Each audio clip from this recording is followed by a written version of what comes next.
हरे कृष्णा। एक दिन मातार पदे करिया प्रणाम। प्रभु कहे माता मोरे देहो एक दान। माता बोले ताई दीबो या तुम्ही मगिबे। प्रभु कहे एकादशी ते अन्न न खाइबे।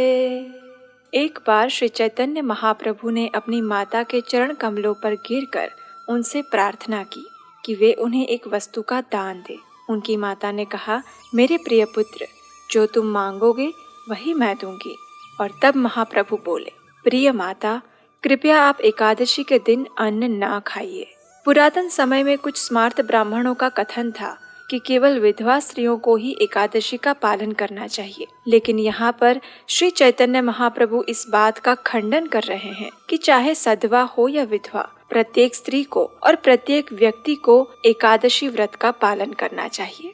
तो चलिए आज ऐसी ही परम पवित्र पाप मोचिनी एकादशी व्रत की कथा का श्रवण करते हैं। आज के वीडियो में हम एकादशी से जुड़े हुए आपके कुछ प्रश्नों के उत्तर भी देंगे, तो अंत तक इस यात्रा में बने रहिएगा। और अगर अभी तक आपने हमारे चैनल को सब्सक्राइब नहीं किया तो अभी कीजिए। चलिए अब हम अपने काल यंत्र की सवारी करते हुए सीधे चलते हैं भविष्योत्तर पुराण के पन्नों में, जहाँ युधिष्ठिर महाराज और भगवान श्री कृष्ण के बीच में संवाद हो रहा है। युधिष्ठिर महाराज ने भगवान श्री कृष्ण से पूछा, हे केशव, आपने मुझे आमलकी एकादशी का वर्णन सुनाया। अब कृपया आप मुझे चैत्र मास के कृष्ण पक्ष में आने वाली पाप मोचिनी एकादशी के विषय में बताएं। युधिष्ठिर महाराज का प्रश्न सुनकर मधुसूदन श्री कृष्ण ने कहा, हे राजन, एक समय की बात है जब लोमस ऋषि ने राजा मांधाता को इस पाप मोचिनी एकादशी की महिमा सुनाई थी। चैत्र मास के कृष्ण पक्ष में आने वाली इस एकादशी के पालन से समस्त पापों का नाश हो जाता है और व्यक्ति अष्ट सिद्धि को भी प्राप्त कर सकता है। अब मैं तुम्हें लोमस ऋषि द्वारा सुनाई गई पौराणिक कथा का वर्णन सुनाता हूँ, ध्यान पूर्वक सुनो। ये कहकर भगवान श्री कृष्ण ने लोमस ऋषि द्वारा सुनाई गई कथा कहना प्रारंभ किया। अनेक वर्षों पूर्व की बात है। देवताओं के कोषाध्यक्ष कुबेर के पास चैत्र रथ नाम का एक अत्यंत सुंदर उपवन था। संपूर्ण वर्ष के दौरान वहाँ वसंत ऋतु छाई हुई रहती थी। इस कारण वहाँ अनेक अप्सराएं, गंधर्व, किन्नर आदि विचरण किया करते थे। देवतागण भी चैत्र और वैशाख मास में वहाँ भ्रमण करने आते थे। उसी उपवन में शिवजी के परम भक्त मेधावी ऋषि तपस्या कर रहे थे। अनेक अप्सराओं ने उनकी तपस्या भंग करने का प्रयास भी किया था, लेकिन वे निष्फल रही थी। इसलिए मंजू घोषा नामक एक अप्सरा ने उनकी तपस्या भंग करने का निश्चय किया। मंजू घोषा वहीं उसी स्थान पर ऋषि के आश्रम के पास कुटिया बनाकर रहने लगी।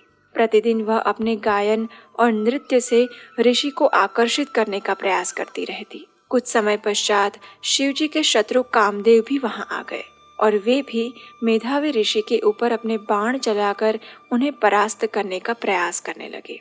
अब देखिए, आप सब जानते हैं कि जब शिवजी ने दक्ष के यज्ञ कुंड में अपनी पत्नी सती देवी को खो दिया, तो उसके पश्चात उन्होंने श्वशुर दक्ष प्रजापति को बकरे का सिर देकर स्वयं 60,000 वर्षों तक तपस्या करने चले गए थे। उस समय ब्रह्मा जी ने शिवजी का ध्यान भंग करने के लिए कामदेव को बुलाया था।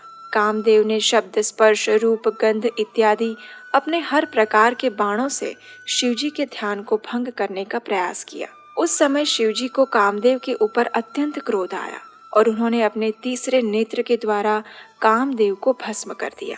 हालांकि उनका शरीर खत्म हो गया, लेकिन उनका अस्तित्व तो रहा। इसलिए कामदेव ने सोचा कि मेधावी ऋषि जो कि शिवजी की तपस्या कर रहे हैं, उनके ध्यान को भंग किया जाए। ये सोचकर कामदेव ने मेधावी ऋषि के शरीर में प्रवेश किया। कामदेव का शरीर में प्रवेश होते ही ऋषि अत्यंत सुंदर दिखने लगे। उसी समय काम आसक्त अप्सरा मंजू घोषा ऋषि के समक्ष आई। ऐसी स्थिति में मेधावी ऋषि कामदेव के बाणों से पराजित हो गए और अपनी उपासना को भूलकर वे स्त्री संग में लिप्त हो गए।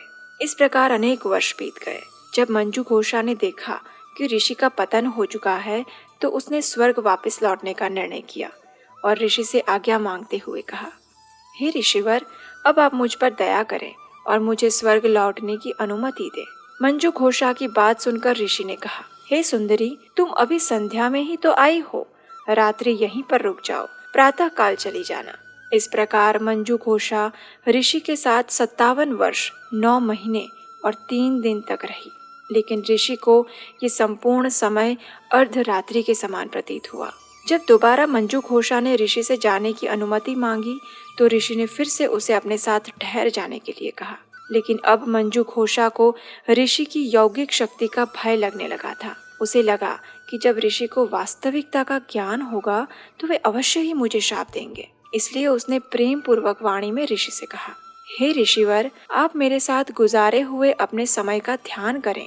क्या अभी भी आप संतुष्ट नहीं हैं?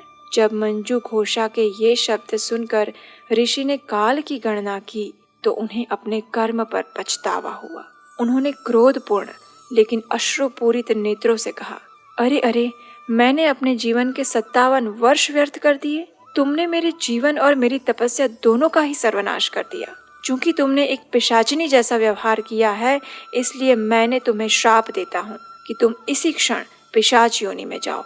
ऋषि से श्राप मिलने पर लज्जित और व्यथित मंजू घोषा ऋषि के चरणों में गिर पड़ी, उनसे दया की याचना करने लगी।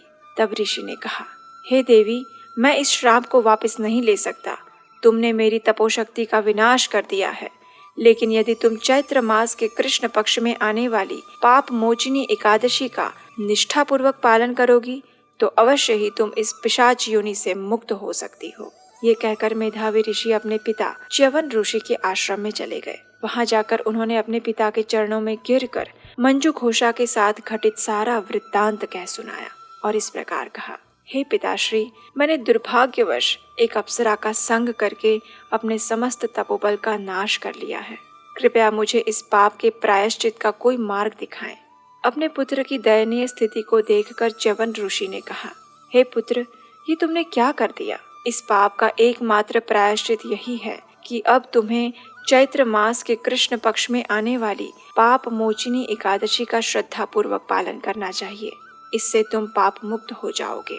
च्यवन ऋषि के वचन सुनकर मेधावी ऋषि ने अत्यंत गंभीरता पूर्वक और कठोरता से पाप मोचिनी एकादशी व्रत का पालन किया और वे सभी पापों से मुक्त हो गए।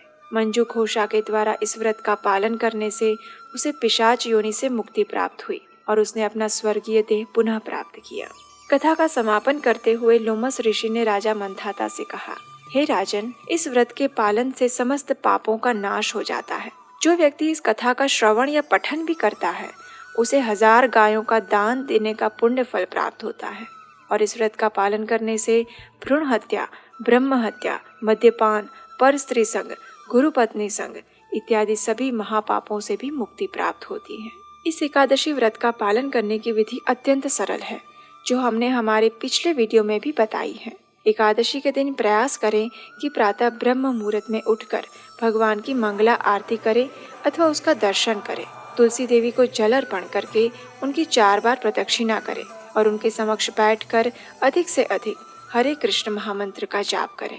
संपूर्ण दिन के दौरान अन्न भोजन ना लें, जैसे कि गेहूं, चावल, दाल, फलियां इत्यादि। यदि संपूर्ण उपवास नहीं कर सकते तो फल, दूध, फलों का रस, एकादशी प्रसाद इत्यादि का सेवन करें।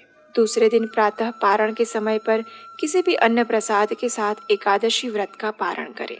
चलिए अब हम आपके द्वारा पूछे जाने वाले कुछ प्रश्नों के उत्तर देते हैं। पहला प्रश्न, क्या एकादशी का व्रत सभी को करना चाहिए या सिर्फ विधवा महिलाएं ही ये व्रत कर सकती है? अब देखिए, इसका उत्तर है जी नहीं। ऐसा कोई नियम नहीं है कि केवल विधवा स्त्री ही एकादशी व्रत कर सकती है। वास्तव में एकादशी का व्रत सभी को करना चाहिए, चाहे वो स्त्री हो या पुरुष, विवाहित हो या अविवाहित, बूढ़े हो या बालक, विधवा हो या सधवा। एकादशी व्रत सभी आयु के, सभी जाति के मनुष्यों को पाप मुक्त करके उन्हें पवित्रता प्रदान करने वाला है। इसलिए एकादशी का व्रत सभी को करना चाहिए। दूसरा प्रश्न ये आया है कि क्या एकादशी के दिन श्राद्ध क्रिया कर सकते हैं? तो इसका उत्तर है नहीं। यदि किसी का श्राद्ध एकादशी के दिन पड़ता है तो उसे द्वादशी के दिन यह श्राद्ध करना चाहिए, अन्यथा श्राद्ध करने वाले यजमान, ब्राह्मण और पितरों सहित सभी को नर्क प्राप्त होता है। आप में से कुछ लोगों ने ये भी प्रश्न पूछा था कि सूतक के समय में एकादशी का पालन करना चाहिए या नहीं। तो इसका उत्तर है अवश्य करना चाहिए। ऐसे समय में आप भगवान के अर्च विग्रहों की प्रत्यक्ष सेवा पूजा नहीं कर सकते, लेकिन आप उपवास कर सकते हैं और अधिक से अधिक मात्रा में हरि नाम यानी कि हरे कृष्ण कृष्ण कृष्ण हरे हरे, हरे राम राम राम हरे हरे, इस महामंत्र का जाप कर सकते हैं। आपके ऐसे ही अन्य प्रश्नों के उत्तर हम आपको आने वाले वीडियो में देते रहेंगे। अगर एकादशी से संलग्न आपका कोई प्रश्न है तो नीचे कमेंट बॉक्स में हमें जरूर भेजिए और हम आपके प्रश्न का उत्तर ऐसे ही वीडियो के माध्यम से देने का प्रयास करेंगे।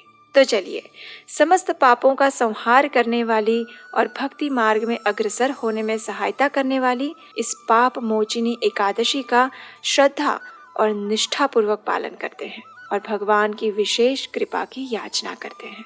हरे कृष्ण।